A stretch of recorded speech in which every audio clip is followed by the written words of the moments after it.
नमस्कार दोस्तों, मैं Sajjan Kumar Verma new Chris online education platform पर आपका हार्दिक स्वागत करता हूं। दोस्तों, पिछले वीडियो में हमने ह्यूमन डिजीज के बारे में बताया था, मानव रोग के बारे में बताया था और उनमें हमने आपको बताया था जीवाणु जनित रोग, बैक्टीरिया जनित रोग, विषाणु जनित रोग, कवक जनित रोग और प्रोटोजोआ जनित रोग, इनके बारे में बता दिया था और अच्छी ट्रिक के माध्यम से, सुपर ट्रिक के माध्यम से आपको बताया था और अच्छी तरह समझा दिया था। दोस्तों, इसके बाद में हम पढ़ते हैं आनुवांशिक रोग।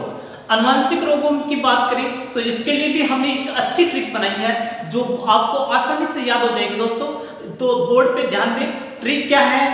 टका वही डाक पर चले, टका वही डाक पर चले। दोस्तों, आसान सी ट्रिक है, टका वही डाक पर। टका का मतलब रुपया और रुपया डाक पर चलता है। टिकट लगती है रुपये की, टिकट डाक पर लगती है। टका वही डाक पर चले। दोस्तों, आनुवांशिक रोगों की बात करें, आनुवांशिक रोग वे होते हैं जो गुणसूत्र की त्रुटि के कारण होते हैं। क्रोमोसोम में यदि एरर आ जाता है, त्रुटि आ जाती है या क्रोमोसोम असंतुलित हो जाते हैं, उसके कारण जो रोग होते हैं, डिजीज होते हैं, वो होते हैं आनुवांशिक रोग। टका वही, ट्रिक क्या है? सुपर ट्रिक, टका वही डाक पर चले। दोस्तों, याद रहे, टका वही डाक पर चले। तो टे का मतलब जो होगा वो होगा टर्नर सिंड्रोम, टर्नर सिंड्रोम। दोस्तों, यहां टे का मतलब है टर्नर सिंड्रोम। इसके बाद में कै का यहां जो मतलब है वो क्लाइफेंडर सिंड्रोम है, क्लाइफेंडर सिंड्रोम रोग, क्लाइफेंडर सिंड्रोम रोग है। इसके बाद में वे का मतलब होता है वर्ण अंधता, वर्ण अंधता कहें या कलर ब्लाइंडनेस कहें, कलर विजन के। और ही का जो अर्थ होता है वो हीमोफीलिया, ही का मतलब होता है हीमोफीलिया। और यहाँ डा का अर्थ होता है, मतलब होता है डाउन सिंड्रोम, डाउन सिंड्रोम। याद रखें, डाउन सिंड्रोम। और कै का अर्थ होता है यहाँ पे कैट-क्राई सिंड्रोम, कैट-क्राई सिंड्रोम। दोस्तों, याद रहे, कैट-क्राई सिंड्रोम। और पै का यहाँ पे जो अर्थ होता है वो पटाउ सिंड्रोम होता है, पटाउ सिंड्रोम। याद रहे, पै का मतलब होता है पटाउ सिंड्रोम। आपको पै तक ही याद रखना है, ये इसकी ट्रिक है। टका वही डाक पर चले, टका वही। टै से टर्नर सिंड्रोम, का से क्लाइफेंडर सिंड्रोम, व से वर्णनता, कलर विजन, ही से हीमोफीलिया, डा से डाउन सिंड्रोम, कै से कैट-क्राई सिंड्रोम और पै से पटाउ सिंड्रोम। ये आनुवांशिक रोग है और आनुवांशिक रोग जो गुणसूत्र की त्रुटि के कारण होते हैं। दोस्तों, इसके बारे में हम विस्तृत जानकारी, ये रोग किसके कारण होते हैं, इस रोगों से क्या प्रभावित होता है, ये विस्तृत जानकारी हम इस वीडियो के माध्यम से हम आपको देंगे। दोस्तों, हमारे इस चैनल को आप सब्सक्राइब करें, अपने दोस्तों में शेयर करें और वीडियो को लाइक करना न भूलें। दोस्तों, हम इसको विस्तृत पढ़ते हैं, आपका ध्यान बोर्ड पे केंद्रित रहे। हम सबसे पहले हम यहाँ पर बात करते हैं टर्नर सिंड्रोम के बारे में। टर्नर सिंड्रोम के बारे में सबसे पहले हम, ये आनुवांशिक रोग है टर्नर सिंड्रोम, टर्नर सिंड्रोम के बारे में बात करेंगे। तो टर्नर सिंड्रोम है वो किसके कारण होता है ये रोग? तो ये यहाँ पर हम सबसे पहले पहला जो रोग पढ़ेंगे वो Turner syndrome, Turner syndrome, Turner syndrome. Turner syndrome हम बात करें मनुष्य में, ह्यूमन के अंदर क्रोमोसोम, और मनुष्य में क्रोमोसोम जो पाए जाते हैं वो 46 गुणसूत्र होते हैं। कितने होते हैं? 46 गुणसूत्र क्रोमोसोम पाए जाते हैं। और याद रखना, पेयर की बात करें तो यहाँ पे 23 पेयर होते हैं, जोड़ी होते हैं 23 जोड़ी। अब इस रोग में होते क्या? टर्नर सिंड्रोम में मनुष्य में ये जो 46 गुणसूत्र होते हैं, इस गुणसूत्र की जगह 45 गुणसूत्र हो जाते हैं, यानी 22 प्लस अक्ष 0, यानी एक गुणसूत्र है, ये अक्ष गुणसूत्र कम होता है। और ये जो गुणसूत्र कम होता है ये महिला का स्त्री का कम होता है, याद रखना ये स्त्री का कम होता है।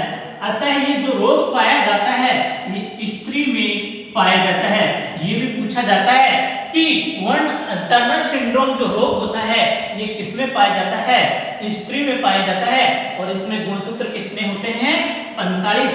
ये विषम गुणसूत्र है दोस्तों। यदि विषम गुणसूत्र है तो संतान उत्पत्ति में असमर्थ होता है, अर्थात स्त्रियां इस रोग के प्रभाव से बांझ होती हैं, बांझपन का शिकार होती हैं, बांझ होती हैं। तो ये जो हमने आपको बताया ये टर्नर सिंड्रोम रोग, और यहां से क्वेश्चन पूछते हैं टर्नर सिंड्रोम में मनुष्य में गुणसूत्र होते हैं वो 22 + x 0। यहाँ पे याद रहे 45 गुणसूत्र स्त्रियां में पाया जाता है और स्त्रियां बांझपन का शिकार होती हैं।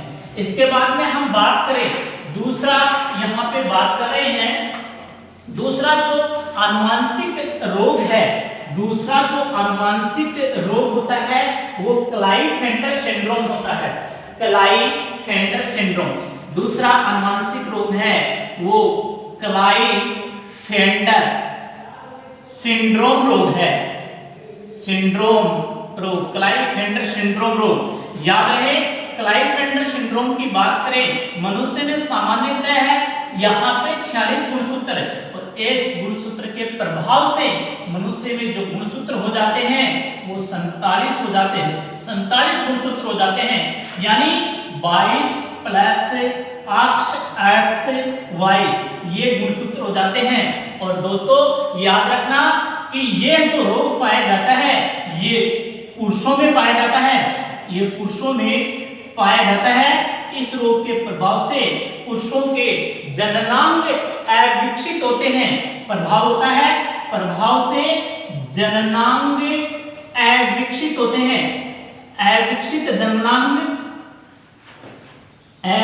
विकसित होते हैं तथा इनके शरीर का उभार स्त्रियों के समान होता है, अर्थात स्तनों का विकास होता है, स्तनों का पुरुषों में विकास हो जाता है। इस शरीर है एज ए लाइक वुमन होता है, पुरुषों में पाया जाता है, पुरुषों में ये रोग पाया जाता है। गुणसूत्र होते हैं 47 और ये संतान उत्पत्ति में असमर्थ होता है। इसके बाद में तीसरा जो आनुवंशिक रोग है वो वर्णांधता, कलर विजन, कलर ब्लाइंडनेस है। वर्णांधता की बात करें, वर्ण का अर्थ होता है दोस्तों रंग, यानी इस रोग के प्रभाव से रोगी लाल व हरे रंग में अंतर नहीं कर पाता, अंतर नहीं कर पाता, नहीं कर पाता, लाल व हरे रंग में अंतर नहीं कर पाता दोस्तों। और याद रखना ये जो रोग पुरुषों में पाया जाता है, पुरुषों में पाया जाता है, पाया जाता है।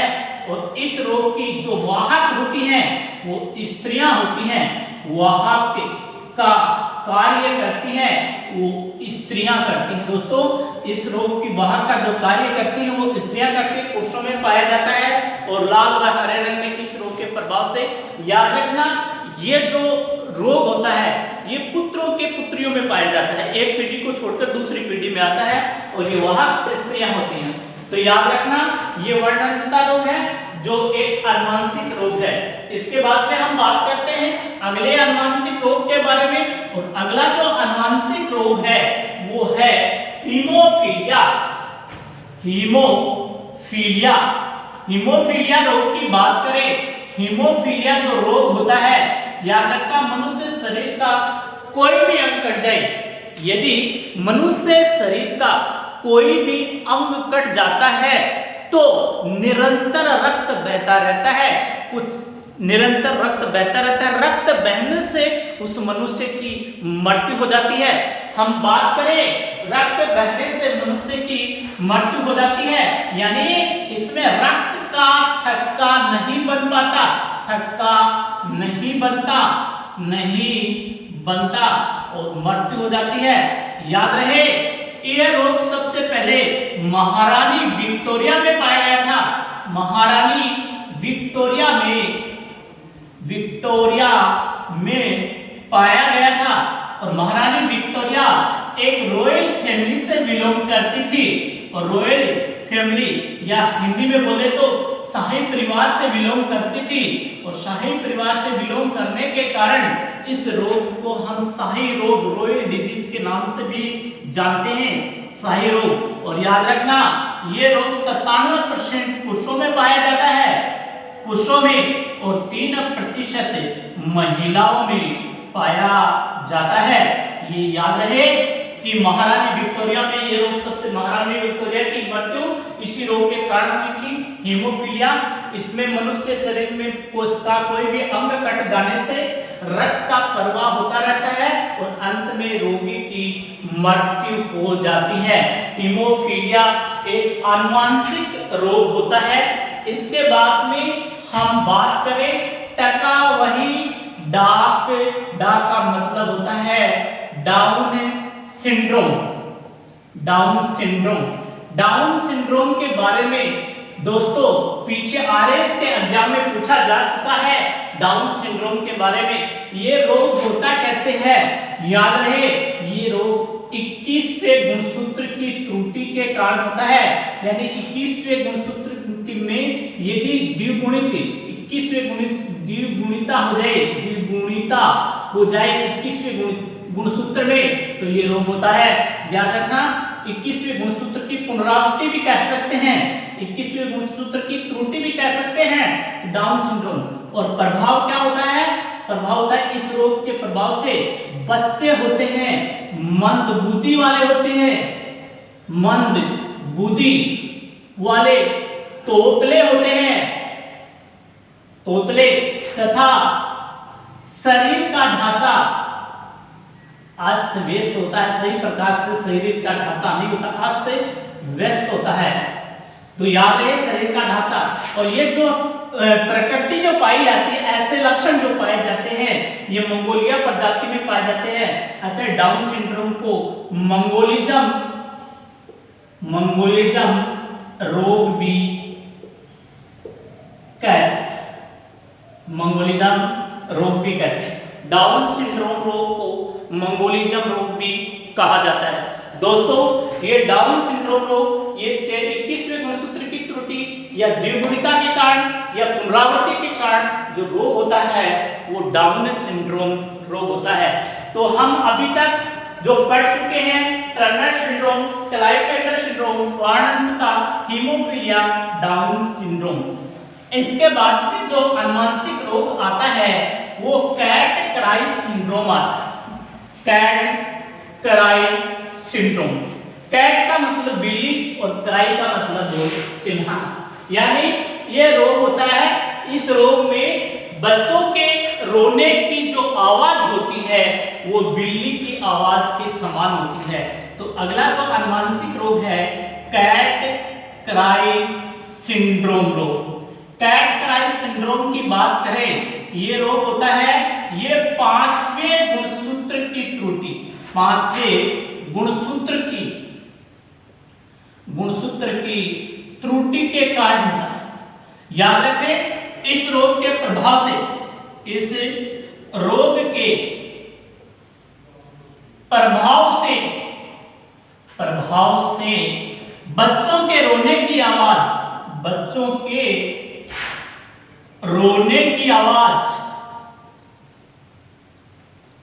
बिल्ली के समान, बिल्ली की आवाज के समान, बिल्ली की आवाज बिल्ली की आवाज के समान, आवाज के समान, बिल्ली की आवाज के समान है। दोस्तों याद रखिए 5वें गुणसूत्र की त्रुटि के कारण कैट-क्राई सिंड्रोम। इसके बाद में आता है लास्ट आनुवंशिक रोग पटाऊ सिंड्रोम। पटाऊ सिंड्रोम की बात करें, ये जो रोग होता है ये 13वें गुणसूत्र की त्रुटि के कारण, 13वें गुणसूत्र की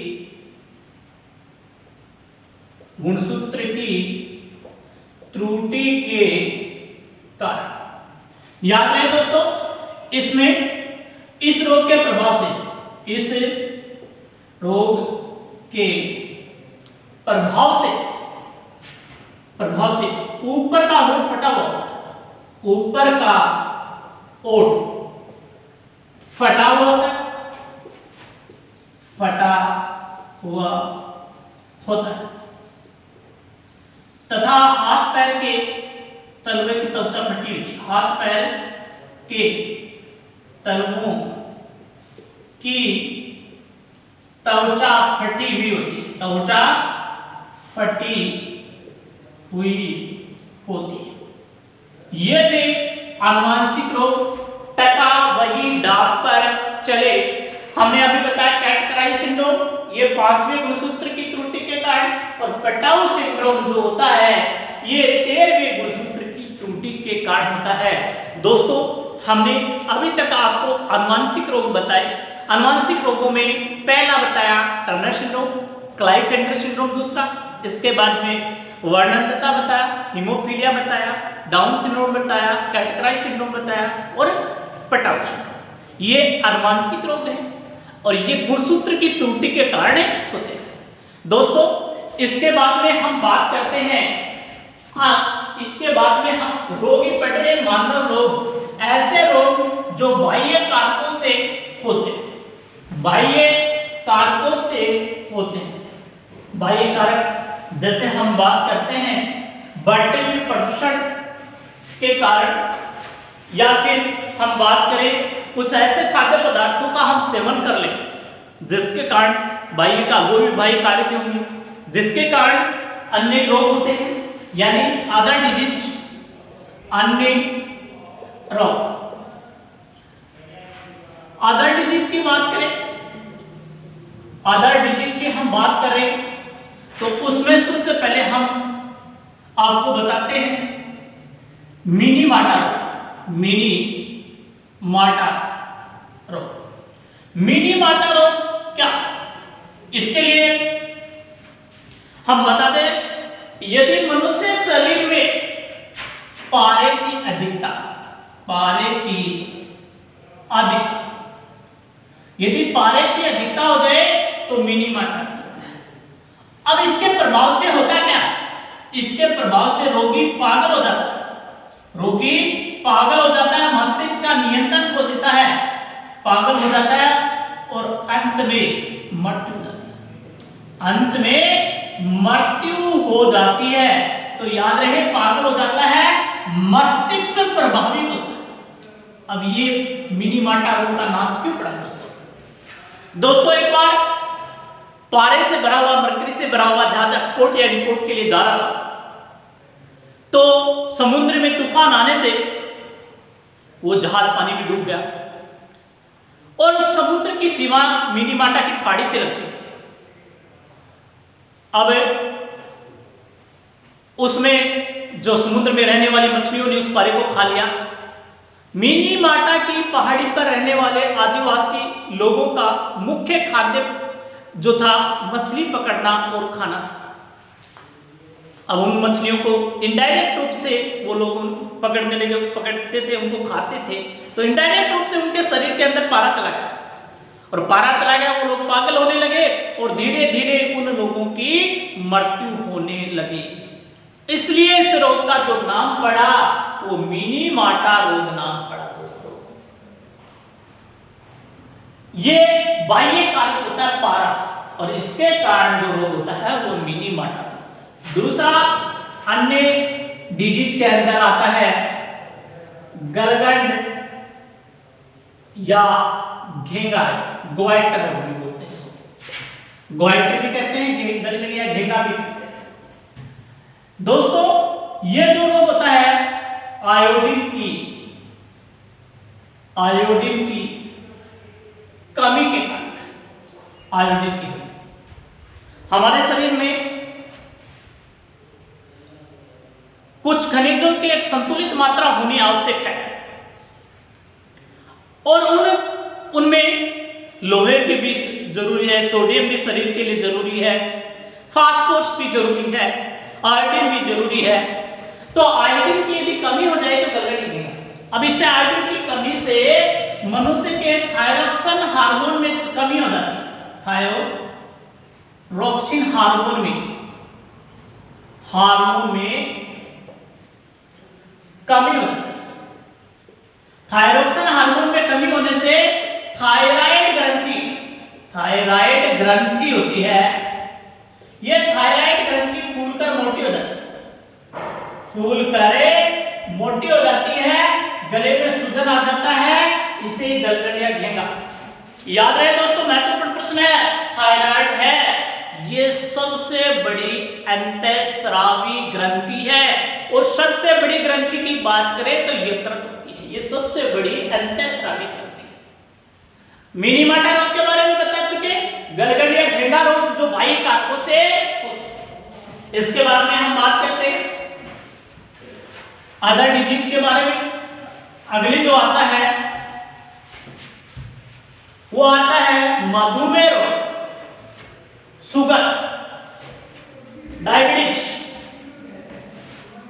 मधुमेह रोग या डायबिटीज। दोस्तों ये जो मधुमेह रोग होता है ये इंसुलिन हार्मोन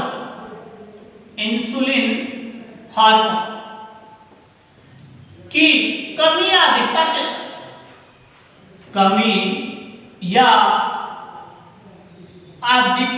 से होता है। इंसुलिन हार्मोन की कमी हो जाए या अधिकता हो जाए तो जो रोग होगा वो मधुमेह। और ये इंसुलिन हार्मोन कहां स्रावित होता है? अग्नाशय की पेनक्रियाज, अग्नाशय की बीटा सेल से, बीटा कोशिकाओं से स्रावित होता है। इंसुलिन हार्मोन की कमी या अधिकता से मधुमेह रोग होता है। और अग्नाशय की बीटा, कुछ ऐसे खाद्य पदार्थों का हम सेवन कर लेते हैं जिससे इंसुलिन हार्मोन की कमी हो जाती है या अधिकता, उसकी मात्रा अनियंत्रित हो जाती है। इंसुलिन अग्नाशय की बीटा कोशिकाओं से स्रावित होता है, पेनक्रियाज की बीटा सेल से स्रावित होता है। और ये याद रखना, मधुमेह रोग होता है इंसुलिन की खोज विलियम बेंटिक ने की। इंसुलिन की खोज की थी विलियम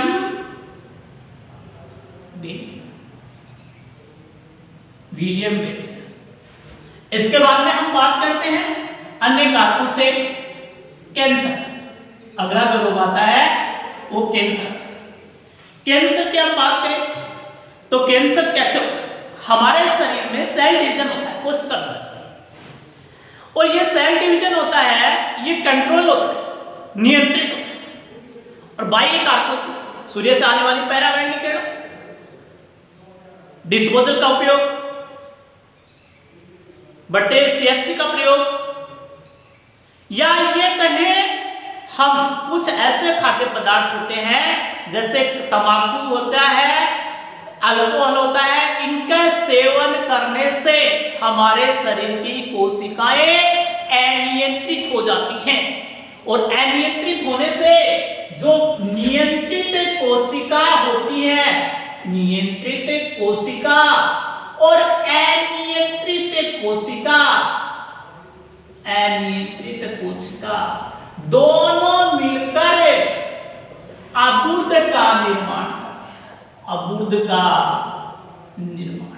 अबुर्द बोले या ट्यूमर गांठ का निर्माण करते हैं।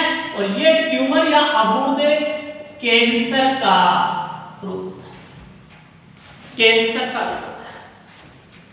कैंसर का जो अध्ययन होता है, कैंसर का अध्ययन, और कैंसर का जो अध्ययन किया जाता है वो ऑन्कोलॉजी शाखा में होता है। ऑन्कोलॉजी शाखा के अंतर्गत कैंसर का अध्ययन होता है। दोस्तों, कैंसर की अवस्था होती है फर्स्ट स्टेज, लास्ट, अलग अलग कैटेगरी वाइज स्टेज होती है, अलग अलग स्टेज होते हैं। प्रारंभिक अवस्था जब होती है तो इसका उपचार संभव होता है। फर्स्ट स्टेज के अंदर प्रारंभिक अवस्था में उपचार है। इसका उपचार एक तो करते हैं शल्य क्रिया का बोले तो ऑपरेशन द्वारा, चीरफाड़ द्वारा उस अबुर्द को निकाल लेते हैं। और यदि याद रहे ऑपरेशन के दौरान एक भी अनियंत्रित कोशिका रह गई तो दूसरा अबुर्द का निर्माण हो जाएगा। यह ऑपरेशन द्वारा प्राथमिक स्टेज के अंदर जब कैंसर होती है तो ऑपरेशन द्वारा अबुर्द को निकाल लिया जाता है, इससे कैंसर का उपचार संभव है। इसके बाद में हम बोले कैंसर का प्राथमिक अवस्था के अंदर फर्स्ट स्टेज में थेरेपी की जाती है। थेरेपी जो होती है, एक तो होती है रेडियोथेरेपी, रेडियोथेरेपी, और दूसरी होती है कीमोथेरेपी। इनके द्वारा उपचार किया जाता है। लास्ट स्टेज पर जब कैंसर होता है तो शरीर में दर्द होता है, उस दर्द के निवारण के लिए दर्द राहत मेडिसिन दी जाती है। दोस्तों कैंसर की बात करें तो कैंसर में हम बताएं रक्त कैंसर होता है। रक्त कैंसर की बात करें तो रक्त कैंसर को हम ल्यूकेमिया, मोस्ट प्रश्न है ल्यूकेमिया, रक्त कैंसर को क्या कहा जाता है? ल्यूकेमिया कहा जाता है। दोस्तों कुछ रेडियो एक्टिव तत्व होते हैं, कुछ अक्रिय गैसें होती हैं जैसे रेडोन होती है, रेडियो एक्टिव तत्व होते हैं जिनका उपयोग कैंसर के उपचार में किया जाता है। जैसे कोबाल्ट 60 का जो उपयोग होता है मस्तिष्क के कैंसर के उपचार के लिए होता है, आयोडीन 131 का उपयोग होता है। तो ये कैंसर के उपचार के, रेडोन का उपयोग कैंसर के उपचार में किया जाता है। तो याद रहे जो रेडियो एक्टिव होते हैं उनका उपयोग कैंसर के उपचार में किया जाता है। तो ये हमने अन्य रोग बता रहे थे। इसमें हमने सबसे पहले मिनीमाटा रोग के बारे में बताया, दूसरा गलगंड-केंगा रोग के बारे में बताया, मधुमेह रोग के, डायबिटीज के बारे में बताया और कैंसर के बारे में बताया। इसके बाद में हम बात करते हैं नेक्स्ट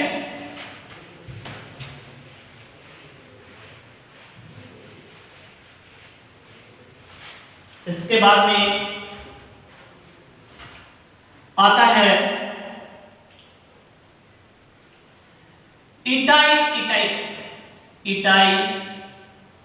इटाई रोग। और इसमें एक चीज याद रखिएगा दोस्तों, ये जो रोग होता है ये कैडमियम के प्रदूषण के कारण,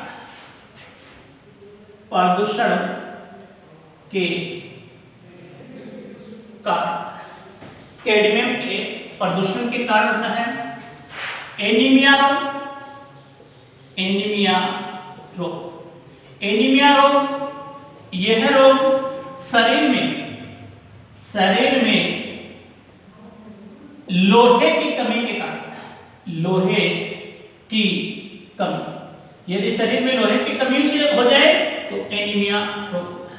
याद रखना, यदि शरीर में लोहे की कमी हो जाए तो एनीमिया रोग लोहे की कमी के कारण होता है। दोस्तों हमने पहला टॉपिक रोग पढ़ाया, मानव ह्यूमन डिजीज, जिसके बारे में हमने आपको बताया। और ये सारे जितने भी कंपटीशन के अंदर आते हैं वो सभी के बारे में हम चर्चा कर चुके। दोस्तों अच्छी तरह से आप पढ़ें। दोस्तों रोगों के बारे में जो बताया, और ये सारे जितने भी रोग हैं इम्पोर्टेंट है, कंपटीशन के लिए इम्पोर्टेंट है। दोस्तों हमारे इस चैनल को आप लाइक करें और चैनल को अधिक से अधिक शेयर करें, सब्सक्राइब करें। दोस्तों पिछले वीडियो आपको अधिक से अधिक आपने हमें प्यार दिया पिछली वीडियो में, आशा करते हैं इस वीडियो में भी आप अधिक से अधिक पसंद करोगे, अधिक से अधिक आप लोगों का सहयोग मिलेगा, प्यार मिलेगा। दोस्तों इसी के साथ हम इस ह्यूमन डिजीज का जो लेसन है उसको कंप्लीट करते हैं। जय हिंद, जय भारत।